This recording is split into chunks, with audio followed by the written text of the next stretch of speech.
तो भाई सीबीएसई ने तो कंफर्म कर दिया है कि तुम्हारा जो पेपर 2026 का आने वाला है वो टफ होगा। जी हाँ हाँ हाँ हाँ हाँ, बिल्कुल सही सुना आपने। आपका पेपर 2026 सीबीएसई बोर्ड का टफ आने वाला है। कैसे पता चला मैम? आपके पास कोई आज तक न्यूज़ है क्या? जी हाँ, आज आपको पूरे प्रूफ्स के साथ दिखाऊंगी कि 2026 का जो पेपर है वो टफ आएगा। तो चलिए बिना किसी देरी के वीडियो को शुरू करते हैं। चैनल को सब्सक्राइब कर दीजिएगा। डिस्क्रिप्शन में एक व्हाट्सएप लिंक लगी हुई है जिसे आपको ज्वाइन करना है, टेलीग्राम लिंक लगी हुई है जिसको आपको ज्वाइन करना है, जहां पर मैं आपको पूरे नोट्स देने वाली हूँ। इस चैनल पे मैं आपको पढ़ाऊंगी biology for the class 12th board. और यहाँ पर मैं अब बात यह है कि मेरा नाम क्या है। मेरा नाम है Shipra Tiwari and I am the biology educator of the NEET UG category as well as class 12th। ठीक है, नाउ मैं नीट कहाँ पढ़ाती हूँ? मैं नीट पढ़ाती हूँ नीट इन्फिनिटी चैनल पे। तो उस चैनल को भी जाके आपको सब्सक्राइब कर देना। ये तीनों link for the Telegram, WhatsApp group and the NEET infinity channel लगी हुई है। चैनल को जाकर सब्सक्राइब करो, वहां मैं रोज क्लासेस लेती हूँ। तो क्या क्या मेरे पास प्रूफ है? चलिए शुरू से शुरू करते हैं। तो देखिए, सबसे पहले ना सबसे बड़ा जो major change class 10th board के लिए आया है, 10th में आप लोगों को ये समझ में आया कि जो आपका पेपर है वो 2 बार होने वाला है। फर्स्ट पेपर नॉर्मल पेपर होगा जिसमें कंप्लीट सिलेबस आपको आने वाला है, और सेकंड पेपर जो है वो इंप्रूवमेंट एग्जामिनेशन है। कि मान लीजिए कि आपका पेपर अच्छा नहीं गया है, आप एक इंप्रूवमेंट एग्जामिनेशन देना चाहते हैं, तो आप दे सकते हैं। सेम टू सेम उसी सेंटर में होगा, उसी तरीके से होगा। जो पेपर है आपका फर्स्ट वाला वो फेब में होने वाला है, और जो आपका इंप्रूवमेंट है वो मई में होने वाला है। जो भी मार्क्स अच्छे रहेंगे वो आपको अलॉट कर दिए जाएंगे, बट इसकी पुष्टि जो है वो क्लास 12th के लिए अभी तक नहीं हुई है। जैसी होगी वो मैं आपको बताऊंगी। नाउ अब शुरू करते हैं कि क्या चेंजेस आपको देखने के लिए मिलेंगे आपके पेपर में। इस बार जो है 50% क्वेश्चंस जो है वो आपकी कॉम्पिटेंसी बेस्ड आएंगे। कोविड के दौरान इनका नंबर ये तो थे ही नहीं, जब आपका 2020 में पेपर हुआ ना तो कॉम्पिटेंसी बेस्ड आते ही नहीं थे। इस बार इनका लेवल जो है वो 10% और बढ़ा दिया गया है, और अब आपके पास जो है वो कॉम्पिटेंसी बेस्ड क्वेश्चन जो है ज़्यादा दिखेंगे, जिसमें आपको source based, case based, real life example based examples या क्वेश्चंस दिखाई देंगे। ना 20% ऑब्जेक्टिव है जो कि आपके सिलेबस से रहता है, और it is the easiest part of the chapter. और चैप्टर बोल रही हूँ, सिलेबस और द पेपर। सबसे ईजी चीज़ जो कोई होती है वो एमसीक्यू होती है, और ये विद इन द सिलेबस ही पूछे जाते हैं। लॉन्ग आंसर क्वेश्चन, आपको क्या लगता है बेटा, अभी तक आपने देखे जो भी आपने पेपर देखा, लाइक मैं क्लास 12th बोर्ड टू 2025 की बात कर रही हूँ, अगर आप लॉन्ग आंसर भी देखोगे ना तो वो क्वेश्चन आपको किसी बुक में नहीं मिलेगा। इसका मतलब ये है कि आपको कॉन्सेप्ट क्लैरिटी होनी चाहिए। क्वेश्चन आंसर तो आपको रटना ही नहीं है, वो तो आप भूल ही जाइए।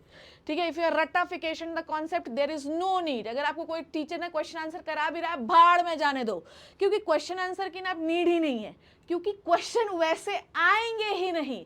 Question newly formed, newly framed आएंगे। सीबीएसई का जो मूवमेंट है बेटा वो अब बिल्कुल चेंज होता जा रहा है। सीबीएसई को ये समझ में आ गया है कि 90% जो है देने से कोई फायदा नहीं होने वाला है।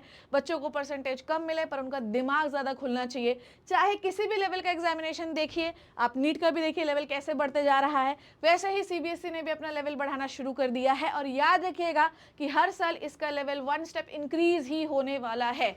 तो कृपया करके डोंट डू द रटाफिकेशन एंड डोंट डू रटो the derivation. You have to do the concept clarity. अगर आपके कंसेप्ट क्लियर नहीं होंगे तो आप एक शब्द भी अपने कॉपी में ढंग का नहीं लिख पाएंगे। वो बात अलग है कि सीबीएसई कॉपी लीनियंट तरीके से चेक करती है, ये हमेशा से फेमस है, पर पेपर उसका टफ आएगा। चलिए नेक्स्ट थिंग जो आपको देखनी है कि ट्रेंड सबसे पहले हम समझते हैं कि कैसे हमको समझ में आया कि इस बार का पेपर टफ आने वाला है। अगर आप 2020 में देखेंगे तो 70, जो कि कोविड एरा था, ठीक है, अब यहाँ पर पेपर जो था इजी था। 70% जो क्वेश्चंस थे वो पूरे एनसीईआरटी से एज इट इज आ गए थे। क्वेश्चन इवन टेक्स्ट के क्वेश्चंस भी आ गए थे। ठीक है, 2021 में मॉडरेट, इजी टू मॉडरेट था। यहाँ पर सम सेक्शन में थोड़े ट्रिकी हल्के हल्के कॉम्पिटेंसी बेस्ड क्वेश्चन दिखे। 23 में लोगों ने कहा कि ठीक ठीक पेपर था, पर यहाँ पर टाइम टेकिंग बहुत ज़्यादा था। यहाँ पर देखो कॉम्पिटेंसी लेवल क्वेश्चंस का जो नंबर है, परसेंटेज है, वो बढ़ा दिया गया, 30 to 40% हो गया ना। सबसे बड़ा सवाल ये है कि हमको मैडम पता ही नहीं कि what is the competency based question. So competency based question वो होते हैं जो रियल लाइफ बेस्ड होते हैं, जो एक्सपीरियंस बेस्ड होते हैं, जो इंटरप्रिटेशन बेस्ड होते हैं, जो ऐसे नहीं पूछ लिए जाते, जो कि जिसमें रट्टाफिकेशन का कोई रूल नहीं है। अगर आपको वो चीज़ समझ में आई होगी तो ही आप वो लिख पाओगे। अच्छा, रहेगा वही, जैसे जस्ट लाइक द फिजिक्स, ठीक है, रहेगा वही सवाल, आंसर बहुत इजी रहेगा, पर आप उस क्वेश्चन को ही नहीं समझ पाएंगे।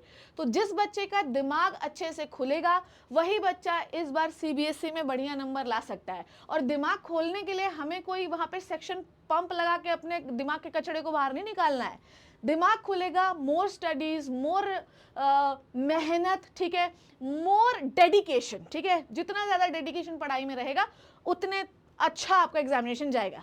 पहले क्या होता था कि हम 1-2 महीने लास्ट के पढ़ लेते तो हमारा काम हो जाता था, इस बार नहीं होगा भाई लोग। 2025 से कुछ सीख लो। इस बार जो बच्चे लास्ट के 1 महीने पढ़ते हैं वो 1 महीने जैसे नंबर भी ले आएंगे। आपको हर दिन थोड़ा थोड़ा पढ़ना शुरू करना पड़ेगा बेटा, ठीक है। 2024 में देखिए paper moderate to tough level का है, कॉम्पिटेंसी 50% हो गई। 2025 में 50 to 60% हो गई। अब आपके पेपर में इस बार जो है 50 से 60% क्वेश्चन जो है वो कॉम्पिटेंसी बेस्ड आए। और फिजिक्स ने ये शो कर दिया, इवन इन द बायोलॉजी यार, even in the biology in text से तो एज इट इज क्वेश्चन उठ के आए ही नहीं, सारे क्वेश्चन न्यूली फॉर्म्ड थे। ऐसा लग रहा था कि किसी ने हाथ से बैठ के लिखे हैं वो क्वेश्चंस, ठीक है। तो जब सामने वाला अपना दिमाग लगा के क्वेश्चन बना रहा है ना, तो वो ये सोच के बना रहा है कि सामने वाले बच्चे को ये समझ नहीं आए कि इसका आंसर क्या होगा। तो जब वो इतना दिमाग लगा रहा है क्वेश्चन बनाने में ना, तो तुम्हें सॉल्यूशन ढूंढने में उतना दिमाग लगाना पड़ेगा। सो अगर आप सवालों के उत्तर आंसर रट रहे हैं तो आप कभी भी सॉल्व नहीं कर पाएंगे, क्योंकि जब आप एग्जाम में जाओगे तो सवाल ही बदल जाएगा, तो आंसर भी तो बदल ही जाएगा ना, आंसर समझ ही नहीं आएगा क्या लिखना है। तो मेक श्योर कि आप कंसेप्ट को इतना डीपली, इतना अच्छे से पढ़ो बेटा कि किसी भी प्रकार का क्वेश्चन आ जाए ना, एटलीस्ट आप आंसर करने के लिए जो है तो तैयार रहो। नाउ फिजिक्स से एक सबसे बड़ा प्रॉब्लम 2025 में था, तो फिजिक्स के कंसेप्ट्स को, क्वेश्चंस को हर एक तरीके से लगाना है। इवन लोग ये कह रहे थे कि आईआईटी के लेवल का पेपर बनाया गया। अब सोचो कि अगर वो पेपर तुम्हारे सामने आ जाएगा तो तुम सॉल्व कर पाओगे, पर अगर तुम रेडी होगे तो कर लोगे। तो मैंने पहले ही बता दिया कि रेडी हो जाओ बेटा, ठीक है। 2026 से हम क्या एक्सपेक्ट कर रहे हैं, लेट मी शो यू, ठीक है। हम पूरा जो डेटा हमने देखा भी, देखो इजी जो है वो 25% ही होगा जो कि एमसीक्यूज होंगे, मॉडरेट 45% होगा जिसमें आपके short answer, long answer questions होंगे। पर मैं फिर कह रही हूँ, these questions are the newly formed question which are the analytical question, जो कि सोच समझकर देख परख के बनाए गए होंगे, ठीक है। टफ जो है वो इस बार हो जाएगा आपका 30%, जिसमें आपको 2 से 3 टॉपिक्स को इंटीग्रेट करके पूछा जाएगा। और ज़्यादातर जो आपका पीछे वाला सेक्शन होता है केस बेस्ड, वो टफ आता है, जिसमें multi step reason, data, table, ये सब पूछा जाएगा, ग्राफ्स पूछे जाएंगे। तो ये हमको ये बताता है ऑन द कंक्लूजन ये डेटा कि आपका जो पेपर है वो मॉडरेट टू टफ होगा। एंड आई एम 100% तो नहीं, पर 90% मैं जो है कंफर्म्ड हूँ बेटा। तो रेडी हो जाइए, ठीक है। मैं बायोलॉजी आपको पढ़ाती हूँ, 11th में पढ़ा रही हूँ, मैं 12th शुरू करूँगी। तो मेक श्योर आप नीट इन्फिनिटी चैनल को सब्सक्राइब कर लीजिए।